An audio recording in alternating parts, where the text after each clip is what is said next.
So hey guys, welcome back to my channel. My name is V. So for today's video, we are going to be doing a Instagram Q&A. I asked you guys a bunch of questions and I got a lot of things back from you. So I'm going to be answering them and just kind of getting down to grips with what second year of university at Oxford was like and any other questions that you have. I'm going to answer everything.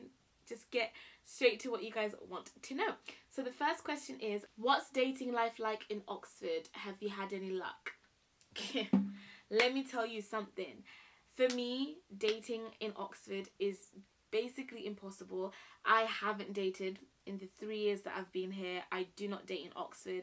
I just won't do it to myself because I feel like I don't trust dating in Oxford. I remember we went out to a club, I think it was in first year, in Freshers Week, and this boy was like, oh my god, I think you're really pretty. And I was like, oh, okay, you know, he was kind of cute, you know. Then he told me that it was on his bucket list to like get to know or get with, whatever that means, a black girl. And I was just like, okay, so I am just a bucket list. I'm like a trophy, like, yeah, I got with a black girl, woo. And from then on I was just like, okay. Then I slowly realized, like, oh, I'm not anyone's type here. Well, I can't generalize like that, but from what I've encountered so far, I haven't been anyone's type. I don't have blonde hair, I don't have like green eyes. I'm not anyone's type. So for me, I just don't feel like, I don't feel happy or safe like dating in Oxford in terms of like for my confidence and my confidence and stuff. I just don't feel confident doing that, so I just don't. If you ever got to choose another uni other than Oxford, what would it be? This is a really hard question. Harvard. No, honestly, if I could be anywhere else that's not Oxford, I would be at Harvard, and that would be a dream come true. Did you feel a lack of motivation or decline in interest in your subject this year? Yeah, a little bit. I'm not gonna lie, I kind of fell out of love with my subject just a little bit this year, but it's through no reason apart from, I guess at the beginning it's exciting because you're learning all these new things, and now you kind of, you know the foundations, and now you're just consolidating what you know and going more in depth. And yeah, I don't know, I haven't really enjoyed it as much this year, but I still love it, but not as much as last year. Basic tips for essay writing: just do it. Just start. Like, the longer you procrastinate, the longer you leave it, the harder it's going to get. Just start, look at the question, break it down, and just approach it from the most basic level. Like, define, what does this word mean in the topic of the essay question, and just like start by defining it, and then your paragraphs will like formulate. What was the most challenging thing during your second year at Oxford? I think one of the most challenging things, and I'm going to keep it real with you guys, I've never even spoken on this, but I think one of the most challenging things for me happened towards the end of first year and seeped into second year. I had a really big disagreement with a large group of people, and I felt extremely like, not attacked because that's just dramatic, but I felt like just a little bit like a lot of people at the same time had the same issue with me. And I guess in moments like that, you have to take a step back and reflect and be like, what could I have done different to have avoided a situation like that happening?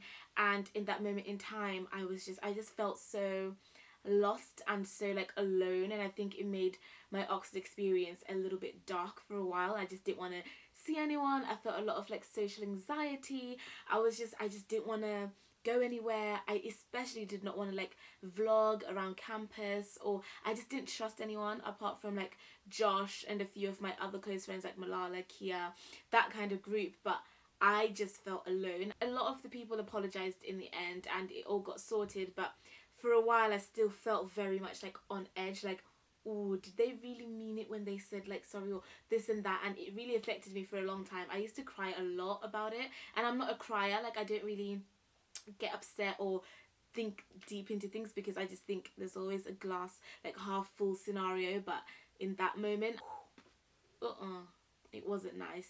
And I think it's because it was in a space that I thought I was like comfortable in, a space that I thought was accepting of me, and it just wasn't. So that was super difficult. V, will your second year results be announced? No, because we didn't have exams. That's why I did that video of me opening my like mock exams for you guys, because I knew there'd be no real exams. So yeah, there were no exam results this year because second year for me doesn't have exams. So woohoo. Any general regrets this year?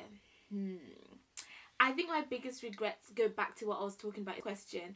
If I could go back and speak to V going through that situation, I would say be stronger, stand your ground, be more assertive, and kind of stand up for what you believe in, because you're not in the wrong in the situation. And I think in that moment in time, I just kind of gave in and was like, I'm so sorry everyone, but I really did nothing wrong. So yeah, that's my biggest regret, is not standing up for myself more. And I think I let myself down in that situation. So here we are, but we've moved on, all is well now, but just it's good to reflect, right?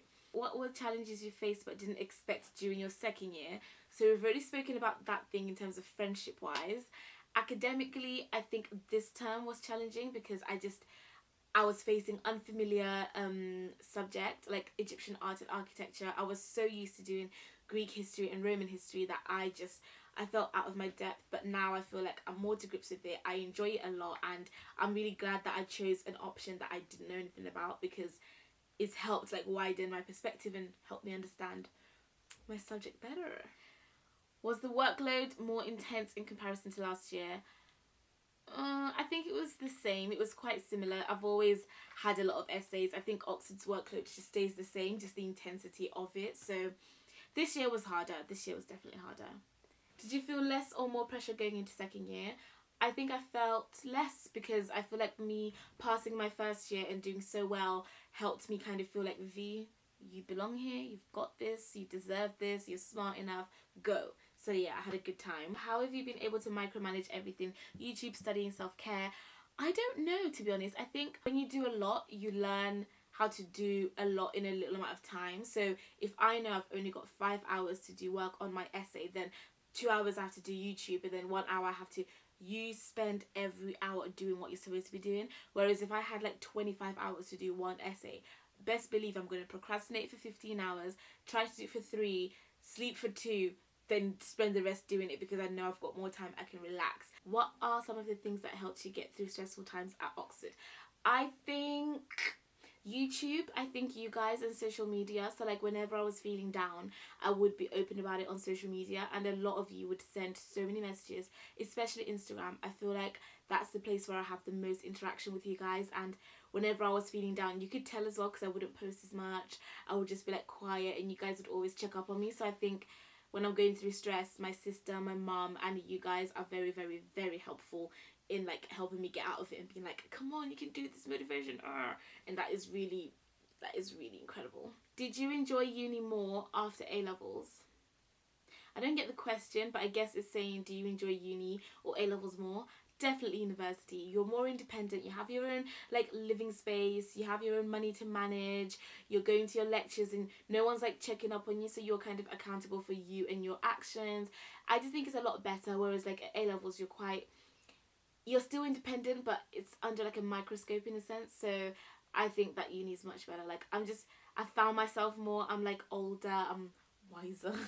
I'm just like, I found myself. So like, yeah, in college I was just so insecure and so like just didn't know what I was doing. So yeah, definitely university. How is your social life? My social life is actually okay-ish. I'm not really a social person, believe it or not, but I don't like going to plans. Like I hate being like invited to things, because then I have to say yes or no. But I also like being around. It's such a strange thing. Like I don't know, I don't like going to the club, for example. I really hate going to the club. Like I just find it so boring, and it's just so loud and sweaty and stuff, and I just don't personally enjoy it. A lot of my friends do, so it's hard to always have to say no, because you don't want to let your friends down, but at the same time you have to do what you enjoy. So my social life is fun, but not to the standard of a young person. Are there any negatives of Oxford? Any negatives of Oxford?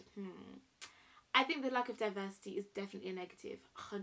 Is it worth it going to Oxford? Yes, I think it is worth it. For me, it's worth it, definitely. The opportunities I've had, the doors it's opened already without me even graduating yet is insane. So definitely, I think it's 100% worth it. And the academics here are insane. Like, you learn from, like, people who love their field. It's all very, very one-to-one, intense, very tailored to you, and I appreciate that a lot. Do you ever get free time? Yes, we do. I have a lot of free time. It's about how you manage your time, I guess. So because I use my time effectively, I always have a lot of spare time. I just want to say I'm so proud of you. Thank you. So cute. Not a question, but you're gorgeous. Go girl. Thank you. you. How was the accommodation process? Accommodation process here at LMH is quite easy. Like, they are quite helpful in helping you find what you want and what you need. You can kind of give them a list of your requirements, and they try their best to make sure they can like look after you. So that's really, really good. And I think that's it. I don't want to answer any more questions because I don't want this video to be too long. I want to try and keep my videos nice and short for you guys. I hope you enjoyed that video. Yeah, that's it from me, and I'll be seeing ya. So see you later. If you have any more questions, hit me up on Instagram, and I'll happily do another Q&A about uni life and stuff. But yeah, summer is here, so turn up, and see you guys in my next video. Bye.